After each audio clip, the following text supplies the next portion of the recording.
महाराष्ट्र में विधानसभा चुनाव में महायुद्ध के घटक दल किन किन सीटों पर चुनाव लड़ेंगे, इसको लेकर अजीत पवार ने बड़ा बयान दिया है। एनसीपी के नेता और डिप्टी सीएम अजीत पवार का कहना है कि 2019 के विधानसभा चुनाव में जिस सीट से जो पार्टी जीती थी वह वहीं से चुनाव लड़ेगी।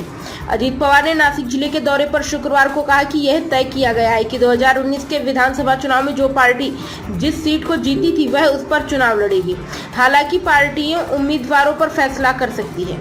टाइम्स ऑफ इंडिया की रिपोर्ट के मुताबिक सीटों को तय करने के लिए गठबंधन सहयोगियों ने एक समन्वय समिति का गठन किया है। अजीत पवार ने कहा कि अगर बेहतर प्रत्याशी मिलते हैं तो घटक दलों में सीट अदला बदली की संभावना है, पर फिर भी बात हो रही है, लेकिन अभी इस पर कोई आखिरी निर्णय नहीं लिया गया है।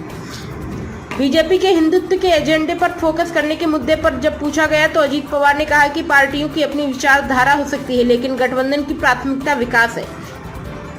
उन्होंने कहा कि राज्य के राजनीतिक हालात पर ध्यान दे तो यहाँ एक पार्टी की सरकार बननी मुश्किल है, इसलिए हम विकास के मुद्दे पर एक साथ आएंगे, भले ही पार्टियों की अपनी विचारधारा और एजेंडा अलग हो। क्या कह रही छगन भुजबल की गैर मौजूदगी। उधर अजीत पवार के नासिक दौरे पर उनके साथ छगन भुजबल नहीं थे, वह अपने विधानसभा क्षेत्र गए थे। छगन भुजबल को एनसीपी की तरफ से ना तो लोकसभा और ना ही राज्यसभा का टिकट दिया गया था। उनकी नाराजगी की अटकलें चलती रही। ऐसे में उनके नासिक दौरे पर गैर मौजूद रहने से भी सवाल उठ रहे हैं।